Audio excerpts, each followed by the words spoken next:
Spring practice rolls on at the University of Georgia, and Kirby Smart with the media today to inform us all on just how it's going. Let's go ahead and get into it. Talk about G-Day, 1 o'clock kickoff, still pushing that direction as best we can.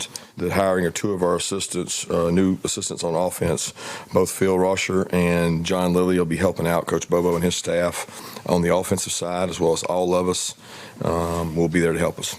With that, I'll open it up. Hate to hear Kirby, that about I think Calhoun. It was last week that you said you felt like you guys were a long way from good. Yeah. You guys are about halfway through spring practice. Where do you feel like you guys have made the most progress, and what are you still looking for with what's left of spring practice? Most progress. Ooh. We've practiced better since the last time I saw you guys. I think that I've had 3 practices since then. I think we had a Wednesday, a Thursday, a Saturday, and a Tuesday. They were actually, it was actually much better last Thursday in terms of throwing and catching. The offense jumped out ahead. Quarterbacks and receivers I thought had a good day. I'd be remiss if I tried to judge it today, but there's been growth. I mean, we put a big emphasis on running and stopping the run because we feel like we lacked in both those areas last year. So the spring practice has been shifted or adjusted a little bit towards stopping the run and being able to run the ball. I don't know if we've improved on it, but we've harped on it. That's interesting, and it's really good to hear, that Kirby's addressing some of the things that virtually any Georgia fan can look at and say that was a problem. It was not up to the standard. As Kirby says, the standard is the standard. Georgia fell well off of that standard last year, both in rushing the ball as well as stopping the run. Now, you can have 2 thoughts in your mind at the same time. 2 things can be true. I have sat here and been critical of the offensive line coach, the overall run production of the offense, and at the same time, I have sat here and told you that those things happened because of a series of other things, right? So there were injuries that had to be accounted for, but I stand on both pillars as believing what I said. And the one thing that I'm happy about, and I knew would happen, is that Kirby will not let that remain a thing that's going to be a problem for the University of Georgia. They will do their very best to be dominant along the lines of scrimmage and run the football when they want to run the football. So it's like he said, he doesn't know if they're any better yet. It's hard to tell at this stage because it's spring and, everything is new and moving.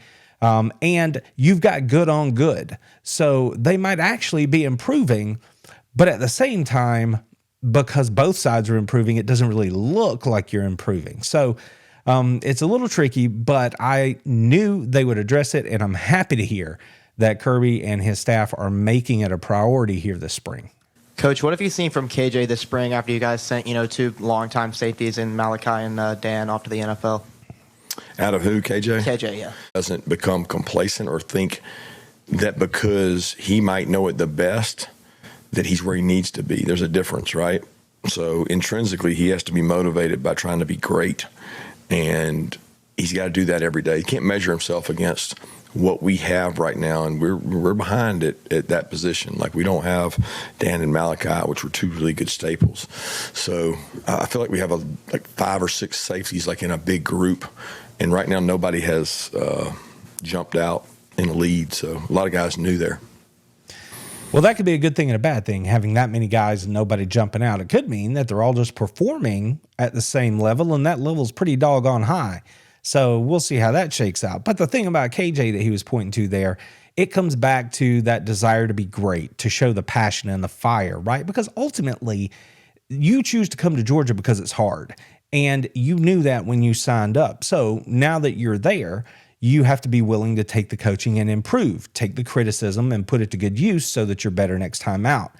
That is one of the hardest things for all of us to do. Every human is to learn that, criticism isn't necessarily a bad thing. It can be a really good thing, right? It's not an insult. It's a criticism. And those 2 things are very different. And KJ is one of those guys that has the ability to be a first-round guy down the road. But KJ has to make the choice to make that happen. And that's where the growth, maturity, and development really comes through. Because the thing, and you've heard me talk about it before, there's a difference between goals and standards. If you set goals, the thing about them is that you're never really going to know if you've done all that you can do, because goals are optional on some level. You could choose to not get up and run today, and that's going to impact whether or not you reach your goal, but you have the choice. The thing about a standard is that there is no equivocation. The standard is a standard. So think in your personal life, if you demand this level of respect or appreciation or whatever word you want to put there, then you know that's going to govern your relationships throughout your life, professionally, personally, everything else. And as individuals, standards are what we hold ourselves to, just like football players can hold themselves to a standard. If you have a standard, that's the baseline, and you're going to do at least that every day. Whereas a goal, you have an option. There's a way out, if you will. So I would much rather have people set standards that they live to than goals that they hope to achieve. Something to keep in mind when we're talking about great players or players with the potential to be great, like a KJ Bolden. Yeah, when you talk about putting an emphasis on stopping the run, how far do guys like Chris Cole, Justin Williams, guys who will be taking on more of an every down role at linebacker, how far have they come in that area, and how far do they still have to go this spring? Both going to be good football players. Both very conscientious, like hard workers. I've started a new ritual of like asking a guy at the end of practice who he thinks the hardest worker is, like who works the hardest, who practices the hardest. When you watch the tape, who do you say has that passion and fire that's sometimes lacking all over college football now? It's a different climate in college football. So it's funny because Chris Cole and Justin Williams have both been mentioned multiple times by people as extremely hard work guys. Like they work hard, and I appreciate that about them.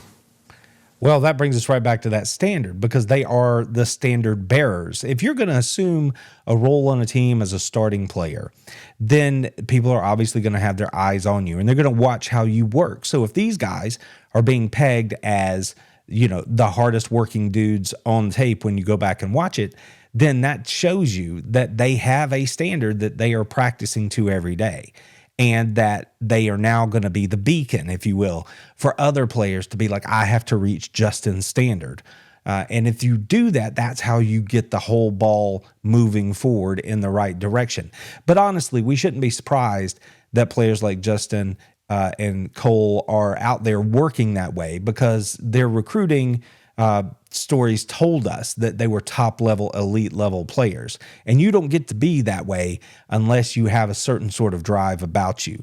Like I said, they chose to come here. They could have gone anywhere in the country. They chose to come here and be coached up. So I'm happy to hear that when you go back and watch the tape, you see that they are actually walking the walk and doing the work of meeting the standard that they've held for themselves and that the coaching staff holds them to.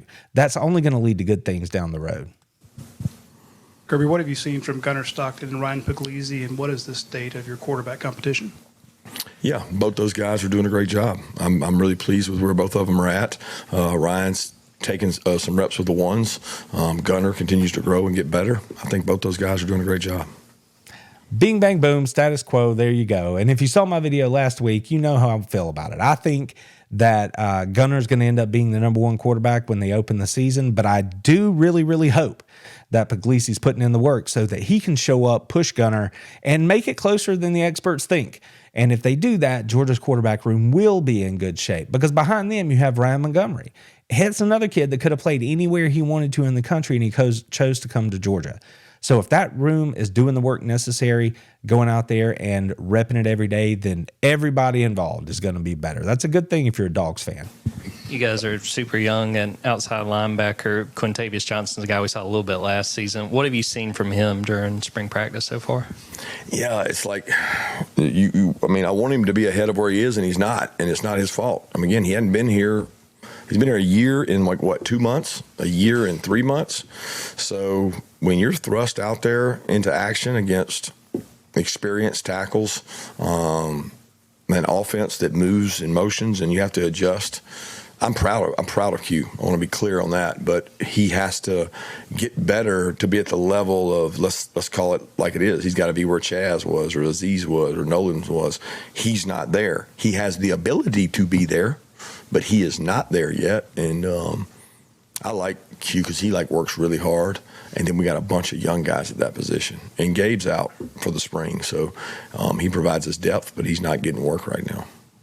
Well, there you go. But that's what spring is for, is where these young dudes get to cut their teeth and make their bones, right, between now and when the season starts. But that's the thing that Kirby will tell you is different now than it was in 2021, different now than it was in 16, 17, certainly different now than it was during his defensive coordinator days. Back in the day, you had a guy that was in year one, he was just trying to survive. Year two, he was just working on getting better. And it was the year 3 and 4 guys that you leaned on in your program, that they were going to run the show. But now, in today's college football, you've got KJ Bolden as a returning starter. He's a year 2 guy. You've got Q, who has never been a starter, who is now going to be depended on in year 2 to be that frontline guy. And you've got the guys that he was talking about earlier, the linebackers. Justin didn't play a whole lot last year. He did see some action. And you've got Cole. Those guys are going to be 1A kind of guys this year for Georgia in year 2. So the world has changed, the climate has changed, and these guys have to be ready now, and they just aren't. It takes a couple of years for a guy to get from a high school dude to a guy that can line up on Saturdays in the SEC and dominate. It takes at least that long to learn what he's doing, to build his body, all the things. But now they're being counted on having to do it in year 2. They don't get that 1-2 years to ramp up to be ready. You have to be ready to go now. So the onus is on the coaching staff every game to get out there and understand that everybody else is in the same boat with their players. You have to hope that A, you have as good or better players, and then B, did you get them more ready than the other team got their guys ready? And you do that, couple it with playing with passion and fire, that's how you end up with a winner.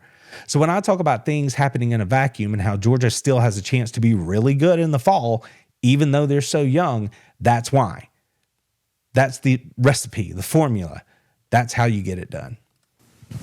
Kirby, just kind of get an update too on Branson and Roderick Robinson coming off their injuries. How are they looking, and what are they able to do right now in spring? Not much. I mean, they're working out kind of separate from us, both dealing with significant injuries. So it's they're not going to do much during the spring. So they're working. They're over there doing things, but they're not with the team. They're not doing 11-on-11 or 7-on-7 or Indy or anything. I really hope, just as a side note, that Branson Robinson can get healthy, because if he can, I still think he can be a wonderful running back at the University of Georgia. But so far, he's been snake bit. And if it goes by the boards that he never is able to achieve the way most of us thought he would at the University of Georgia, it's going to be just simply due to the fact that he was injured. And that's never anybody's fault. And that just seems like it would be a heartbreaking scenario for that young man. So knock on wood, I hope things continue to improve for him and everyone that's injured and missing time right now, so they can get out there on the field and chase their dreams.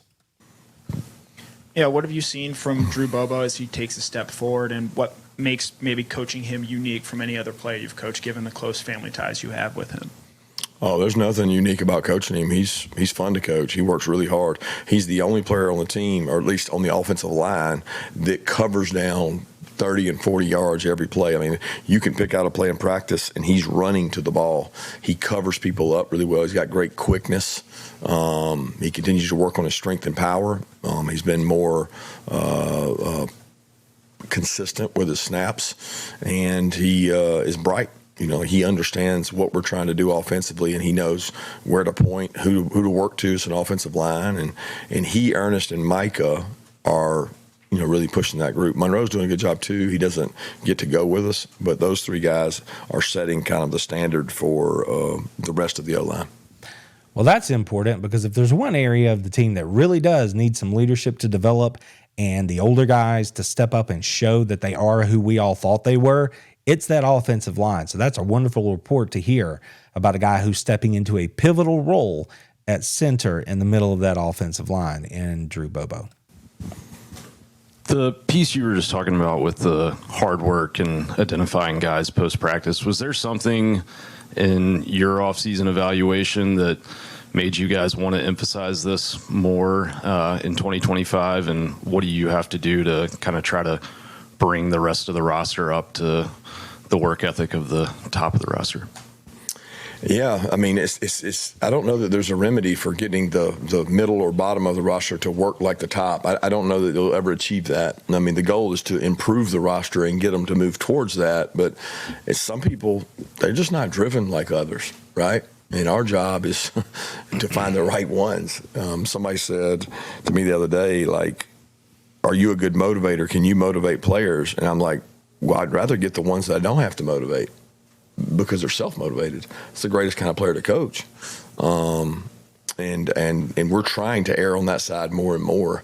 But when you say off-season, I mean, if there was one thing that I had to say outside our 4 DNA traits that we think was missing, I mean, I'm not saying as a whole we had players that have passion and fire, but I think that's missing across some of college football. And so, like, who's going to find that the most? Who's going to have that the most? So we're trying to find guys that have passion, fire, and like it matters to them. You know, like they want to compete so hard it matters to them, and we're rewarding that every day with video and showing them. Well, that's a cool teaching piece, because I've heard Kirby say recently that they are actually adjusting the way they recruit high school these days, because of the world that NIL has created and the transfer portal offers these young men, that they are now choosing, when they go to recruit a player out of high school, to, in some cases, decrease the importance they're putting on size, speed, weight, all that sort of thing, and actually raise how much weight they put on whether or not the guy's a good practicer, whether or not he really gets after it, whether he has a love of the game, as Kirby likes to say. So that doesn't mean they're just going to stop recruiting the top players in the country, but it does mean that those two levels that may have been like this in the past are now going to be a little bit closer. That's interesting. It's good to keep in mind as we watch the recruiting cycles moving forward. Other than Nate, with Roderick and Branson limited this spring, how are the other younger running backs coming along? Chauncey and Dwight have been great bright spots there. In my opinion, they both are getting better. They're competing. Dwight's hit some big runs. Chauncey's made some really good cuts. Nate's been very consistent. And then, you know, Dylan Bell has taken some reps there. We mixed Dylan in practice to practice. He works in the slot. He's trying to develop as a wide receiver and a back. He's been great and like a good attitude and being committed to, coach, if it means me playing 10, 15 snaps at back, I want to do it. If I can develop as a slot, I want to do it. So those guys have been good. A couple of the young guys, Micah Bell, Dylan's brother, has done a good job in there getting reps. Wade Penn has done a nice job. So really proud of the way those guys compete and work and take their reps. It's good to hear that those backs that maybe we don't talk about all the time are growing and learning and getting used to what it takes to play in the SEC, because that's one of the concerns of the offseason for some folks was this, because of the injury situation, you kind of know who the number one back is, but nobody has a true like bell cow back anymore that's going to carry it 30 times a game. Those days are gone. So you got to have other guys. And if you have people that are injured, who are the next wave? So it's really good to see that group is maturing, coming along. And that's an interesting little nugget about Dylan Bell right there too, that he has gone back into a rotation of sorts, taking reps at the running back position just in case they get themselves into an injury situation in the fall. And because Dylan's just willing to work to do whatever helps the team. And that's a guy that I hope has a big year this year, because he seems very much like a team guy, and I would love to see him have some success that would reflect that. Kirby, you mentioned a couple of years of driving issues. Have you ever thought about saying, look, there's an ultimatum. Normally each guy is going to be judged on what he does, first offense, first offense. That's just on you. But when you've had so many, have you ever said, look, the next person that this happens to, the consequences go up? No, I don't believe in ultimatums when it comes to that. I really don't think that's a recipe for the problem. I don't think that solves anything. Immediate reaction is, how in the world can this happen again? And I get that. But each one in a case-by-case basis, you have to look at it if these are your children, because that's the way I look at it. And I look at what I would do with my children. And there's 18 to 19 to 20-year-olds. They make mistakes, and the consequences that come with those are based on a case-by-case basis. And that's really what these two right now are dealing with. Well, that sucks. It sucks that you have to be talking about that here in spring again. That's the bottom line. There's no good way around it. And at this point, it's a hazard to the surrounding area, the county, when these guys are learning their lessons. And, of course, they are under such a bright spotlight. They make mistakes, and it becomes national news. And it sucks that we're having to talk about that again. So you and I don't know all the details of any of these situations. So Kirby should, or at least know more than you and I do. So I'm just going to have to put my head down and follow him and hope that they can figure this thing out. Because as an alum of the university, it's certainly embarrassing, right? You just don't want this sort of thing to keep happening. And I just hate that we're here talking about it again. And I generally don't, because there's so many people that do. And honestly, it's part of the program, but it's outside of the things that I generally focus on. But I am saying here, man, it just sucks. And I wish we didn't have to talk about it. Yeah, I think it was your first press conference where you said there are so few guys who have been here for 3 springs. I think this is Gunner's 4th spring now, if my math is right. But how has that benefited him this spring, just being one of the more experienced guys, not just on the offense, but the entire team now? Yeah, it helps. I mean, he understands what we're trying to do. He's been through it. I mean, I think about if we had all gunners at every position, they understand the volume of reps, what we're trying to do. He knows the offense inside and out. And then I get frustrated and impatient when other guys don't know it like him, and you have to kind of slow yourself down and say, wait a second, this guy's going through, and I don't know if it's his 3rd or 4th. I'm assuming you're probably right. It may be his 4th. These other guys, they're in their 2nd, their 1st. I mean, it's a youthful team, and it shows itself in a lot of ways. Well, that's interesting, but I feel better about telling you that Gunner's going to be QB1 come the first game. I mean, coach is out there telling you he's the leader. He's the guy with the experience. He's very talented as a player, and everything points to the fact that he's going to win that job. But that leadership part is going to be a big part across the team. And, it's good that there are some out there who have that experience, but clearly the majority of them, or at least a large portion of the team, does not have that level of experience. So they're going to have to pay attention and follow guys like Gunner Stockton. Yeah, Kirby, I feel like when we talk about Justin Williams, we always lump him with Chris, but yeah. Justin Williams. Probably one of the most positive people I've ever been around. He inspires hustle, like effort.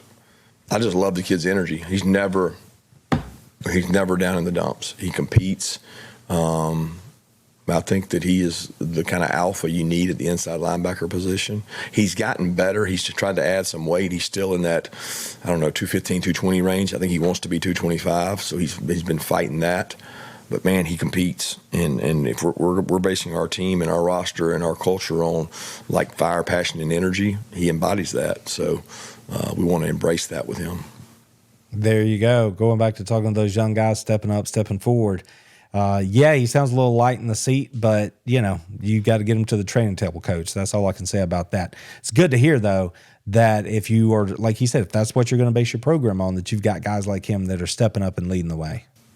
Yeah, what have you seen so far to your wide receivers, especially having so many first-year guys with the program at that position this spring? Day by day. There's days I want to see more toughness. I want to see more run-through tackles. Don't lay on the ground. Don't hold your hands up if the ball's not in the right spot. Just body language drives me nuts. But that's not all of them. And they're getting better. Day by day, they're getting better. And there's good depth in that group. We're a little banged up. Landon's dealing with a little bit of a hamstring. Y'all know Tyler's out with an ankle injury. Colby's been dealing with growing. Cole Spear's been dealing with it. Like that's what it is. Like you're on practice 7 of spring practice. You got to show toughness and grit. And I like that group right now. I really do. I like that. I think that group has a chance to be good.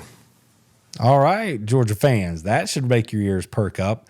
Kirby's telling you, I like that group. Okay, I see you, Kirby.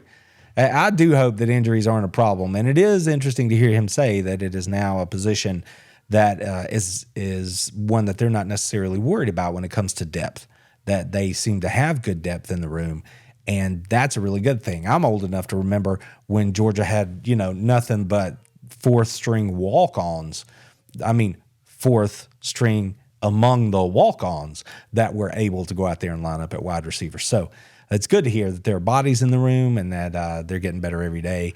And yeah, that was interesting. I like that group, he said. That's a big statement. Kirby, with Brett Thorson's injury, is he going to be available by the time the season starts? What's the nature of that? I think so. I honestly don't. I mean, because he's not there now in the immediate. I hadn't really looked at it, but that's a typical, 9-month injury, 6-month injury, and it varies from person to person. So it is considerate that, it's significant that he is he goes up on 1 foot leg and he kicks and he comes back down. That's significant. But I feel good about it. I also feel good about, Drew, the guy we got. So I feel confident about both those guys. I was going to ask it a two-part thing also with Peyton Woodring. What are you looking? How do you think he's done like last season? And was that kickoff in the bowl game a coverage issue? Was it something with the kick also? No, it was cover. I don't remember the hang time on that kick, but he consistently does what we want him to do hang time wise. Probably not as high and as long as Camarda, but very consistent with the upper 25% of the SEC. I don't know on that particular kick offhand whether it hit his average or not, but we had failure there on coverage. We missed a tackle, and one of our best players, who's been a starter here on that unit for 3 years, he had a chance to get him down. He didn't. He feels bad about that. I've been there before. That goes back to the man in the mirror speech. Only some guys have been in the battle. He's been in the battle and missed an opportunity, and then we had some guys stop when they thought he was going to get him, and he kept running like it's just a breakdown. Like, give them credit, but we didn't do our job. System failure. That's what that sounds like to me, and that happens. Even with the guy who's been a 3-year starter. So to that point specifically. But good on Mark Weiser from the Athens Banner Hill there. That's a good thing to make sure we round up the Ducks when it comes to the special teams unit, because that team is a starting unit as well at the University of Georgia. It's 1/3 of the game, and it's important to know that everything's coming along like it should be. Even if it works out to where Thorson's not ready to go, they feel good about the young man who's backing him up right now in the punt game, and Woodring is money, rock solid. So Georgia should be good again when it comes to special teams here in 25. What have you seen out of Ellis Robinson? You mentioned guys that have been hurt. Mm-hmm. Is he completely healthy? He's battling for a spot. What can you tell us about it? Yeah, he's playing good. He's practicing good. He's competing. He rolls in there. I think he, Daniel, and DeMello have all rolled through with the ones with pretty significant time. They're going against some good wideouts. They keep getting matched up against the big guys, in Colby and Noah, and even the other wideouts. So I'm pleased with where Ellis is. What I like about Ellis is he competes. He competes for the ball, and it bothers him when people catch the ball on him. Oh, there it is, Georgia fans. That's the way to finish the thing, Kirby. Everybody can't wait to see Ellis Robinson get out there. He's long, he's physical, he just had to learn what to do. Like he's coming along, and that sounds good to my Georgia Bulldog ears. Stay close, stick and stay. Stick around on the channel here. Watch my next video. We'll have more for you later. But that was this week. Kirby Smart talking about spring practice. Go Dogs! Told him, how about them fucking dogs? That's what I told him.